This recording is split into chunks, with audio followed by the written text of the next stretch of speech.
The twin suns of planet Varlion burned bright above the great city of glass towers. Music echoed through the wide courtyard, and banners of gold fluttered in the hot wind. It was supposed to be a wedding day, a day of joy. But for Lyra, it was the day her world ended. She sat in her silver chair at the center of the courtyard, her legs unmoving, her hands trembling on her lap. Her gown was woven from starlight threads, but no amount of beauty could hide her truth. She was paralyzed. The accident that broke her spine had also broken her future. Once she had been the pride of her family, promised to a noble soldier from the high houses. But now, as the guests gathered and whispers filled the air, she could feel their pity. No one looked at her with warmth, only with shame. The groom, tall and proud in his silver armor, stood before her. His eyes were cold and his voice was even colder. "I cannot marry what is half alive," he said, loud enough for everyone to hear. The crowd gasped. Lyra's heart stopped. Her mother tried to speak, but the groom's father raised his hand. "The House of Tenir will not join blood with weakness. The wedding is cancelled. Return the dowry." Lyra's lips trembled. "Please, I loved you." The groom turned away. "You are broken, Lyra. You cannot even stand beside me." The music stopped. The banners fell silent in the wind, and the people began to whisper cruel things. Such a shame. She should have been hidden. Why did they bring her here? Tears rolled down her cheeks, but she could not wipe them fast enough. The chair felt like a cage, and her heart felt like it was made of glass, shattering with every laugh around her. Then, in the far corner of the crowd, someone moved. A human. He didn't belong here. Humans were rare on Varlion, mostly workers, mechanics, or traders. He wore a simple brown jacket, his hands stained with machine oil. His name was Ethan, and he had come to deliver parts for the royal ships. Ethan watched the scene with disbelief. The people of this planet were advanced, rich, and proud, but what he saw now made them look small. He saw a woman crying in front of hundreds, abandoned by those who promised to love her. He saw nobles laugh while she sat helpless in her chair. And something deep inside him, something human, refused to stay silent. Without thinking, he pushed through the crowd. The alien stepped aside, confused. What was a human doing here? He walked straight to Lyra. Her eyes widened in shock. "Don't," she whispered. "They'll hurt you." Ethan knelt beside her chair and spoke softly. "Let them try." Then he looked up at the groom and said, "You call her broken? Then you don't know what real strength looks like?" The groom's face turned red. "How dare you, human? This is not your concern." Ethan ignored him. He gently lifted Lyra's hand. Her skin was cold, trembling. "Can you trust me?" he asked. Lyra's voice cracked. "Why would you help me?" He smiled faintly. "Because someone should." Gasps filled the air as Ethan lifted her into his arms. She was light, too light, as if she had carried her pain for too long. The crowd shouted, some in anger, some in disbelief. "Stop him," the groom yelled. "That's my bride." Ethan looked back once, his eyes hard. "She stopped being yours the moment you called her less than human." He carried her away under the burning suns, through the long bridge that led to the city's edge. The guards hesitated, unsure if they should stop him. No one had ever seen a human defy a noble before. When they reached his small transport ship, Ethan laid her on a soft blanket. Lyra stared at him, confused and afraid. "You don't even know me," she whispered. Ethan checked her breathing and said quietly, "You don't need to know someone to see they deserve better." For the first time in a long while, Lyra didn't feel invisible. The sound of the engines roared to life and the ship lifted off the ground. Behind them, the shining city grew smaller, a world that had rejected her. Lyra looked out the window, tears glistening in the light. "Where are we going?" she asked. Ethan smiled faintly. "Somewhere they'll never call you broken again." And as the ship vanished into the dark sky, a whisper of hope returned to her heart. Fragile, but alive. The hum of the small transport ship filled the silence. Lyra sat quietly in the passenger seat, her silver gown torn, her eyes staring out at the endless stars. She still couldn't believe what had happened. A stranger, a human, had carried her away from her own people. Ethan focused on the controls, hands moving smoothly over the switches. His ship wasn't fancy. It was old, scratched, and full of spare parts. But it was alive, just like him. After a long stretch of silence, he finally spoke. You can relax, he said softly. No one's going to hurt you here. Lyra blinked slowly, her voice barely a whisper. You shouldn't have done that. They'll come after you. Ethan gave a short laugh. They always come after someone. That's life out here. He turned his head slightly. I've seen worse, trust me. She didn't answer. Her eyes stayed on the stars. To her, they looked cold, the same stars that had watched her shame. After a few minutes, she asked, Why did you save me? Ethan looked down at the floor for a moment before replying. Because my daughter once asked me what being human means. I told her it means helping, and even when no one else will. Lyra's gaze softened. You have a daughter? A small smile appeared on Ethan's face. Yeah, her name's Mia. Smart, brave, and far too curious. You'll meet her soon. Lyra's heart trembled. She hadn't heard a kind voice in months, not since the accident. For so long, people only looked at her with disgust or pity. But this man, he looked at her like she was a person. Hours later, the ship landed on a small moon base, a rough place built from metal and dust. It wasn't beautiful, but it was quiet and safe. Mia came running out of the door when she saw the ship land. She was about 12, with bright eyes and messy brown hair. Dad, you're back. Who's that? She asked, pointing at Lyra. Ethan smiled. This is Lyra. She's a friend who needs our help. Mia looked at Lyra curiously but didn't hesitate. She stepped forward and said cheerfully, Hi. You can stay with us. Dad says everyone deserves a second chance. Lyra didn't know how to respond. Her voice broke. Thank you. Mia grinned and helped Ethan bring her inside. Their small home smelled of warm food and machine oil. Strange but comforting. Ethan made a cup of tea and handed it to Lyra. It's not from your world, but it helps. She took a sip and felt warmth spread through her chest. It wasn't just the drink, it was the feeling of being somewhere she wasn't hated. As the night settled, Ethan worked in his small workshop beside the kitchen. He was building something, small mechanical parts glowing in the dim light. Lyra watched him quietly. You're an engineer? She asked. More like a mechanic, he said without looking up. I fix things that everyone else gives up on. Lyra tilted her head. Like me? He looked at her then, a half smile forming. Exactly like you. Something deep inside her shifted. For the first time in a long while, she felt seen, not as a broken body, but as a person who could still matter. Days passed. Ethan built her a new chair, lighter, smoother, with soft blue lights and easy controls. It wasn't royal, but it was hers. Mia decorated it with tiny painted stars. Lyra began to smile again. She told Mia stories of her home planet, the crystal gardens, the floating lakes, the songs sung under the moons. Mia listened wide-eyed, asking endless questions. At night, when Mia slept, Lyra and Ethan talked quietly. She learned he had lost his wife years ago, a disease no one could cure. Since then, he'd raised Mia alone, fixing ships to survive. You've carried a lot, she said softly one night. He nodded. We all carry something. The trick is not to let it crush you. Lyra looked at him for a long moment. On my world, compassion is seen as weakness. Ethan smiled faintly. Then maybe your world's wrong. But peace never lasts long. One morning, while Ethan was outside repairing a broken power line, he noticed movement in the sky. A flash of silver ships approaching. His eyes narrowed. Those were Varlion patrols. He rushed back inside. Lyra, we have to move, now. Her eyes widened in fear. They found me? Ethan nodded grimly. And they won't stop until they get what they want. He grabbed a small pack, loaded supplies, and lifted her chair onto the ship. Mia followed, clutching her stuffed toy. Dad, what's happening? Bad people, he said shortly. We'll be fine, sweetheart. Trust me. As the engines roared and the moon faded behind them, Lyra looked back one last time. Her heart ached.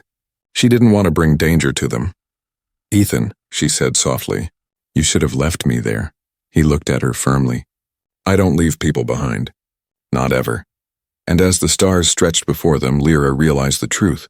This human wasn't just saving her life. He was showing her what life could mean. The stars stretched endlessly outside the window of the small ship as it drifted quietly through the dark. Inside, the air was warm and filled with the faint hum of life support systems.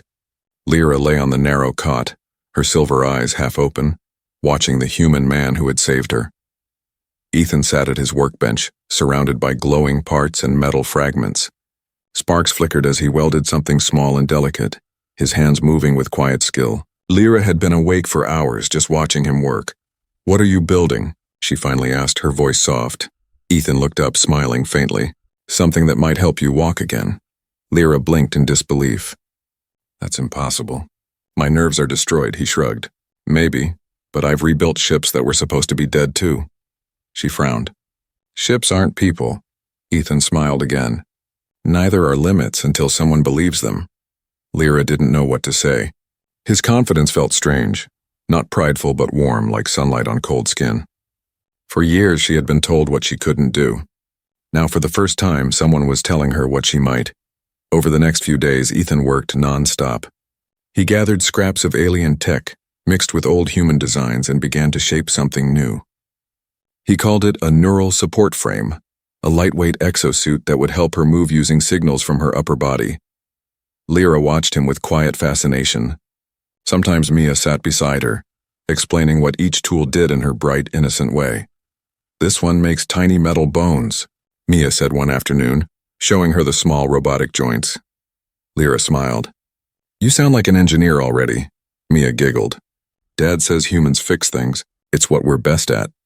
Lyra looked at the little girl and felt a warmth she hadn't known she needed. "And you fix people's hearts," she said softly. Mia blushed and ran off laughing. At night, Ethan barely slept. He studied alien schematics, adjusting the design. Lyra tried to protest. "You shouldn't waste your time on me." He glanced at her and shook his head. "It's not a waste. You saved my daughter once already." She looked confused. "How?" He smiled faintly. "She hasn't smiled like that since her mother died." Lyra's breath caught. She looked down, unable to speak. For the first time, she realized she wasn't just being helped. She was helping too. A week later, Ethan brought the finished device to her. It looked like a thin metallic frame with glowing blue lines shaped gently to fit her legs. "Are you ready?" he asked. Lyra's heart raced. "I don't know." He crouched beside her, his voice calm. "You don't have to be ready. You just have to try." He attached the device carefully, adjusting the small clamps. The machine hummed softly, syncing with her body's faint electrical signals. Lyra gasped as she felt something. Not pain, but a faint pulse in her legs. "I can feel something," she whispered, tears forming. Ethan smiled. "Good, now let's stand." Mia stood nearby, eyes wide with excitement. "You can do it," she said, clapping her hands. Lyra's hands trembled. Ethan placed his hand under hers. "Lean on me," he said softly. She pushed down. Her body trembled. The machine clicked and adjusted. And slowly she rose, her legs shook, her balance uncertain. But she was standing. "I'm standing," she whispered in disbelief. Ethan grinned. "You're more than standing. You're proving them wrong." Lyra's tears fell freely. For the first time since the accident, she was not looking up at the world. She was part of it again. That night, the three of them sat outside the ship under the light of a blue moon. The stars reflected in Lyra's eyes as she looked up. "When I was young," she said softly, "I used to think light was only something the suns gave us. But now I think it's something we carry inside." Ethan looked at her, thoughtful. "You found your light again, Lyra." She smiled faintly. "No," she whispered. "You and Mia shared yours." The silence that followed was peaceful, the kind of silence that doesn't need to be broken. But far above, in the darkness beyond the moon's orbit, ships moved, sleek and silent. The Varlion patrol had found her signal again. Inside the ship, Ethan's console flickered with a red warning. He looked up at the blinking light, his face hardening. "Looks like peace didn't last long," he muttered. And in that moment, Lyra knew. Their journey was far from over. The night was quiet. Too quiet. The stars outside the small moon base hung still like silent watchers. Inside the ship, soft blue lights glowed along the walls, reflecting in Lyra's eyes as she practiced walking. Each step was slow and careful, her new mechanical frame whispering softly with every movement. Ethan stood close, ready to catch her if she stumbled. "That's it," he said encouragingly. "Keep your balance." "You're doing great," Lyra smiled faintly, breathing hard. "You humans never stop pushing, do you?" He grinned. "That's how we survive." Before she could answer, a sharp beep beep beep broke the calm. The console on the wall flashed red. Ethan's smile vanished. He rushed over and pressed the screen. A warning symbol appeared. Incoming ships detected. His stomach tightened. They found us, Lyra froze. Varlian patrols? He nodded grimly. And not just one. 3. Within minutes, the quiet base filled with the distant echo of engines descending. Dust swirled in the air outside as shadows of alien ships spread across the rocky surface. Mia ran into the room, clutching her stuffed toy. "Dad, what's happening?" Ethan knelt down quickly. "We're in a little trouble, sweetheart. But remember what I told you?" Mia nodded wide-eyed. "Humans don't run from doing the right thing." He smiled tightly. "That's right. Go to the back compartment and hide like we practiced." She obeyed without question. Lyra tried to move closer, but her legs trembled. "You should leave me behind," she whispered. "They'll only come for me." Ethan turned sharply. "I'm not leaving you, not now. Not ever." Before she could argue, a loud thud shook the walls, the sound of heavy boots landing outside. Outside, the alien soldiers spread out in formation, silver armor gleaming in the moonlight. Their leader, a tall Varlian officer with glowing red eyes, barked an order. "Find the human. Bring the traitor alive. Kill anyone who resists." Ethan moved quickly, locking the doors and checking his tools. His ship wasn't a war machine, just a mechanic's craft. But humans were good at one thing: making do with what they had. He grabbed a plasma welder, a pulse wrench, and a handful of metal rods. His mind worked fast. He had faced broken engines, storms, and hunger before. Now he was facing an army, but he'd still fight. Lyra reached for him. "Ethan, you can't fight them alone." He looked at her with steady eyes. "I'm not alone," she swallowed hard. "Then let me help." He hesitated, seeing the determination in her face, not fear, not weakness, but fire. He nodded once. "All right, but stay behind the shield line." The door exploded inward in a burst of light. Alien soldiers stormed in. Ethan's plasma welder roared to life, a beam of blue fire cutting through the smoke. He ducked behind a console, sparks flying. Lyra activated her exosuit's defense mode, tiny shields flickering around her body. She used her arms to steady herself and fired an energy pulse from her wristband, one Ethan had modified earlier for emergencies. The blast hit a soldier's armor, sending him crashing into the wall. Ethan grinned through the chaos. "Not bad for someone who said she couldn't fight." Lyra smiled weakly.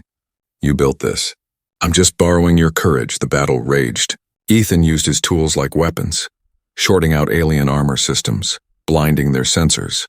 But there were too many. Suddenly, one of the soldiers grabbed him from behind, slamming him into a wall. Ethan gasped, pain shooting through his ribs. The alien lifted a glowing blade. "Human trash," it hissed. Before it could strike, a metal rod hit its head with a loud crack. The soldier fell. Lyra stood there, her mechanical legs shaking but holding firm. Her chest rose and fell as she stared down the alien. "He's not trash," she said quietly. "He's more alive than all of you." She helped Ethan up. "Can you move?" He nodded, breathless. "Yeah, let's finish this."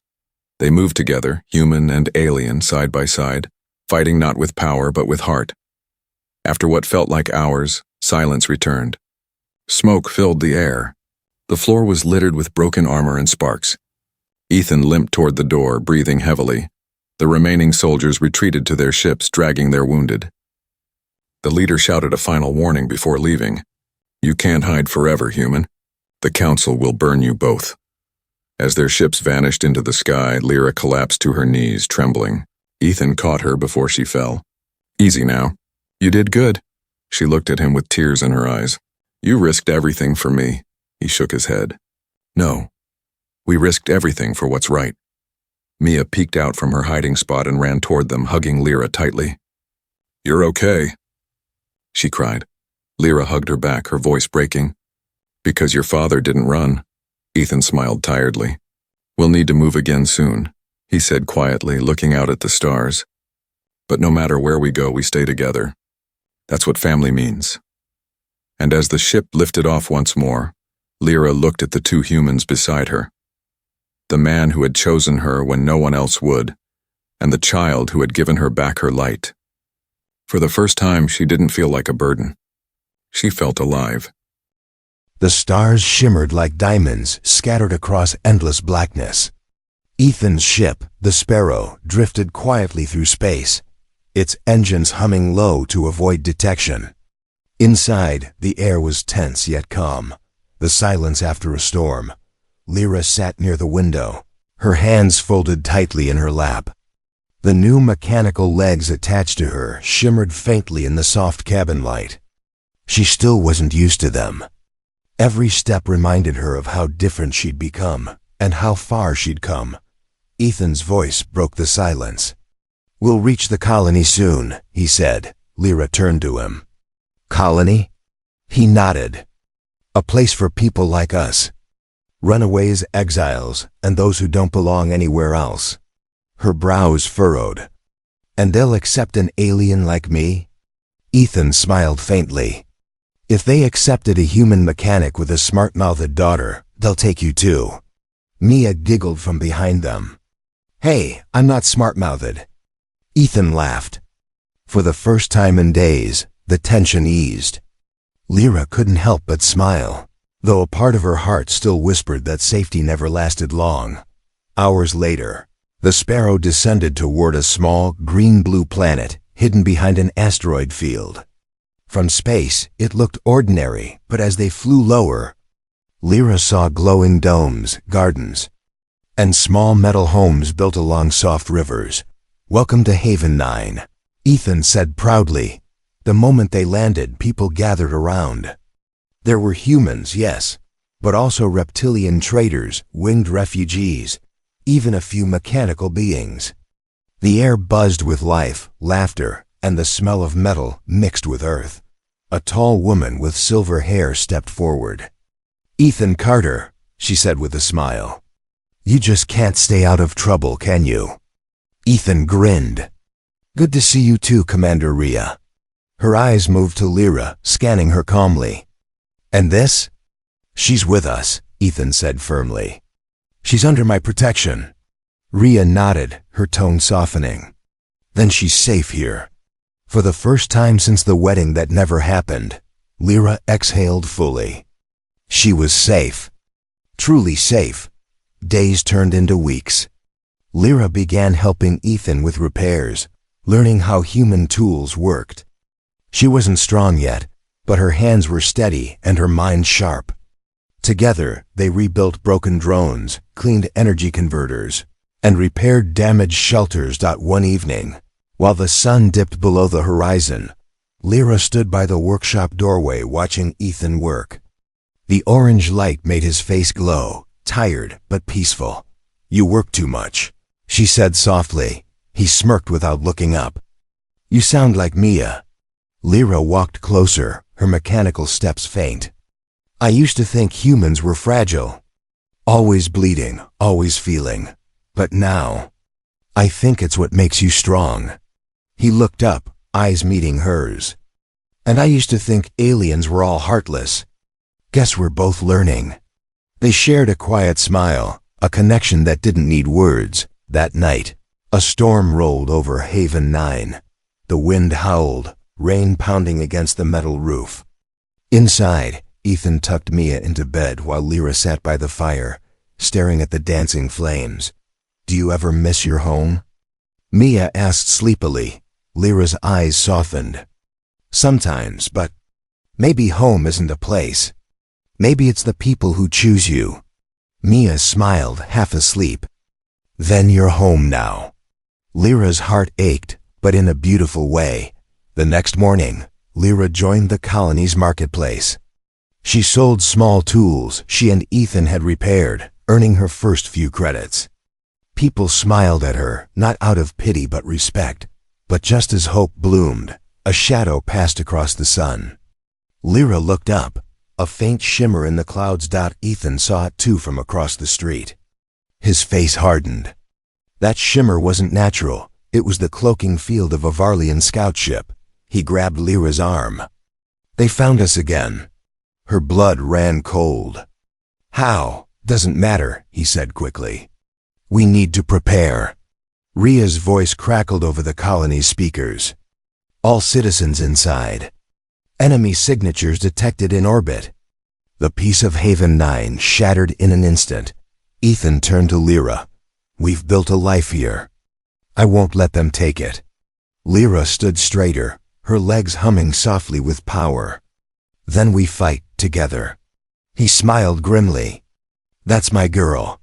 As the sky above Haven 9 darkened with approaching ships, the human mechanic, the alien bride, and a small girl stood side by side, a family forged not by blood, but by choice. And this time, they wouldn't run. The peaceful morning of Haven 9 shattered when the sky turned red dot. Ethan stood at the colony's edge, his jaw tight as he watched 3 black ships descend through the clouds. The wind roared, shaking the metal rooftops.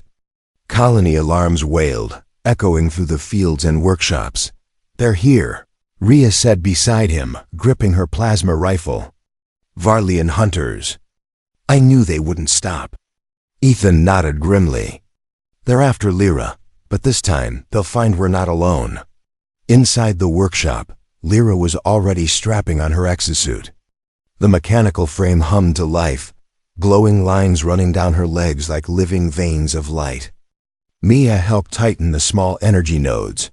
"Promise me you'll stay with Commander Rhea," Lyra said, her voice trembling. Mia shook her head stubbornly. "No, we fight together. Like family." Lyra smiled softly. "You sound like your father." A loud explosion outside cut the moment short. The ground shook violently. Dust fell from the ceiling. Ethan burst in through the door, face streaked with sweat. "They've landed in the east sector." "Everyone to positions." Lyra turned to him. "I'm coming." He hesitated for a heartbeat, then nodded. "All right. But stay close." The battle began like thunder. The Varlian ships opened fire, sending plasma bolts across the colony. Buildings crumbled, smoke rising into the red sky. Refugees ran for the bunkers as Rhea's defenders fought back. Ethan, Lyra, and Mia reached the command center. From the upper deck, they could see the chaos. Armored hunters storming through the main gate, their weapons cutting through the air. Ethan slammed a lever, activating the colony's defense drones. "Let's see if these old birds still fly." The drones burst from their docks, spinning into formation and firing bright blue beams toward the enemy. Explosions flashed across the fields. Lyra steadied herself against the railing. Her exosuit hummed softly, energy flowing through her body. "They're breaking through the left flank," she said. Ethan glanced at her. "Then that's where we go. Alone?" He grinned. "You're not alone, remember?" They raced through the smoke-filled streets. Lyra's legs moved faster now, the suit adjusting perfectly to her rhythm. She leapt over debris, her movements smooth and strong, nothing like the paralyzed woman she once was. They reached the damaged gate. 2 Varlian soldiers towered over fallen defenders. Without hesitation, Ethan threw a pulse grenade, stunning one. Lyra dashed forward, her arm cannon glowing blue. "Get away from them!" she shouted, firing a focused beam. The blast threw the soldier backward, armor cracking. The other turned to attack, but Ethan swung a metal rod into its leg joint, toppling it. The air smelled of fire and ozone. Lyra turned to Ethan, breathing hard. "You're reckless." He smirked. "And you're amazing." For a second, amid the battle, they both smiled. Then a new sound filled the air, a deep rumbling like thunder. Lyra looked up. A massive figure descended from the lead ship, Commander Varric, the same noble who once called her broken. His silver armor gleamed like a blade. "So," he said, voice cold, "the useless bride still breathes and hides behind a human." Ethan stepped in front of her. "She doesn't hide. She stands." Varric sneered. "You're a fool. She's property of the High House, and you, human, will die for touching her." Lyra's voice cut through the smoke. "You can't own someone who's found her freedom." Varric drew his plasma blade. "Then you'll die with it." He lunged. Ethan blocked with a metal shield, sparks flying. The force knocked him backward. Varric turned, striking again, but this time, Lyra moved faster. Her exosuit flared bright white as she jumped between them. catching Varric's blade with her mechanical arm. The metal screamed, but she held it firm. "You called me broken," she said, eyes glowing with reflected fire. "Let me show you what broken things can do." She twisted the blade aside and drove her other hand into Varric's chest plate. The armor shattered, sending him sprawling. The alien gasped, disbelief in his eyes. "Impossible." Lyra stood tall, the wind whipping through her hair. "Not impossible, human." Ethan grinned, stepping beside her. "That's our word for it." By the time the sun rose again, the hunters were gone. The colony was damaged, but alive. People cheered as the last enemy ship vanished into the clouds. Rhea approached, her arm in a sling. "You two just gave the galaxy something to talk about." Ethan chuckled. "Yeah, but I'd rather they didn't." Lyra looked around at the rebuilt colony, at the people smiling and rebuilding already. "They'll come again," she said quietly. Ethan placed a hand on her shoulder. "Then we'll be ready." Mia ran up, hugging them both. "You saved everyone," she said, her eyes sparkling. Lyra knelt, smiling softly. "No, little one. We did."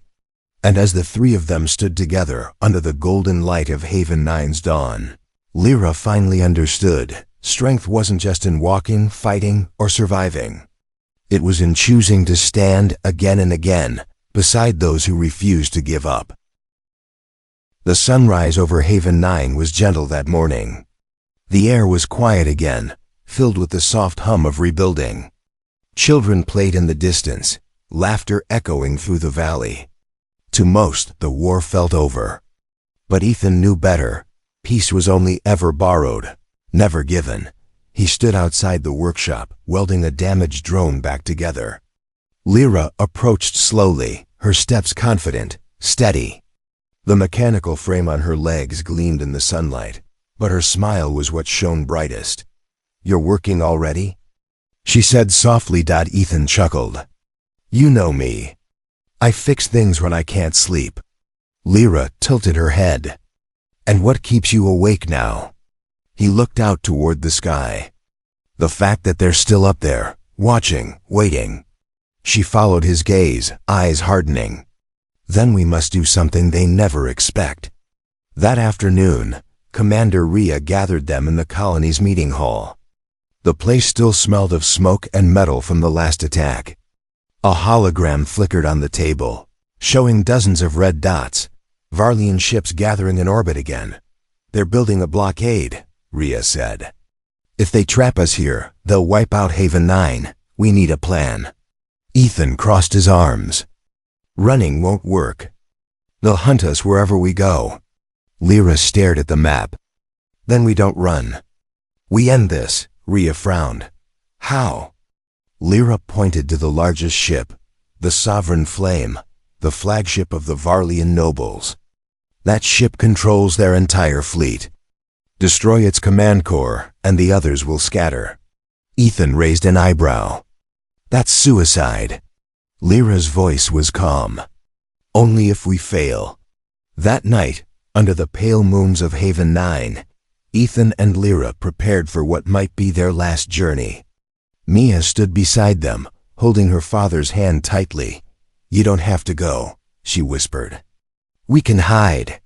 Ethan knelt down and smiled gently. "Hiding doesn't change the world, sweetheart. Doing what's right does." Lyra crouched next to them. "We'll come back," she said, touching Mia's cheek. "I promise." Mia looked at her, eyes shimmering with tears. "You're my hero, Lyra." Lyra smiled sadly. "No, I'm just trying to be human." The ship Sparrow soared into the stars, its engines whispering against the void. Ethan piloted while Lyra sat beside him, focused and silent. As they neared the blockade, the Varlian ships loomed ahead, massive. Cruel silhouettes against the light of a dying sun. Ethan breathed out slowly. "One last dance?" Lyra nodded. "Let's make it count." They dove straight through the patrol line, weaving between enemy fire. Plasma beams streaked past them like lightning. The ship rattled, alarms screaming, shields at 40%. Ethan shouted, "I'll handle it." Lyra pressed her hands against the console, channeling the exosuit's energy directly into the ship's systems. The engines roared, the shields brightened. For a moment, the tiny human craft burned brighter than the stars themselves. They crashed into the hangar of the flagship. Metal screamed as the Sparrow skidded across the floor and stopped. Smoke filled the air. Ethan coughed. "Still alive?" Lyra smiled weakly. "Still fighting." They stepped out together, side by side, into the heart of the alien empire. The command chamber was vast, its walls glowing with the power of thousands of minds linked together. At its center stood Lord Varric, armored again, wounded but unbroken. "You just don't know when to die," he hissed. Lyra's voice was steady. "You don't know when to live." They fought, steel against fire, humanity against arrogance. Ethan dodged blasts, using his tools to disable control panels. Lyra moved like lightning, her exosuit pulsing with energy. She struck Varric's weapon aside and drove him back toward the command core. "Even if you destroy this ship," he snarled, "you'll die with it." Lyra's eyes glowed softly. "Then let the galaxy remember why we did." She slammed her hand into the reactor controls. The lights turned white-hot. "Lyra!" Ethan shouted. She turned to him, smiling through tears. "You showed me what it means to stand. Now let me finish what we started." Before he could reach her, the reactor flared. Energy surged through the ship. The blast lit up the darkness, silent, brilliant, and final. Hours later, Haven 9's skies were clear again. The blockade was gone. Debris drifted quietly through space, glowing like falling stars. Ethan's ship limped back home, damaged but alive. Mia ran to the landing pad, tears streaming down her face. "Dad!" she cried, hugging him tightly. "Where's Lyra?" Ethan knelt, his eyes glistening. He looked up at the sky, where a faint trail of light still shimmered. "She became the light," he whispered. "The one that shows the rest of us how to live." Weeks later, Haven 9 built a memorial in her name. On it were simple words carved by human and alien hands alike. She was called Broken. But she healed the stars. And every night, when the twin moons rose, Ethan and Mia sat beneath that glowing stone, knowing that somewhere, beyond the darkness, the light of one brave alien bride still burned.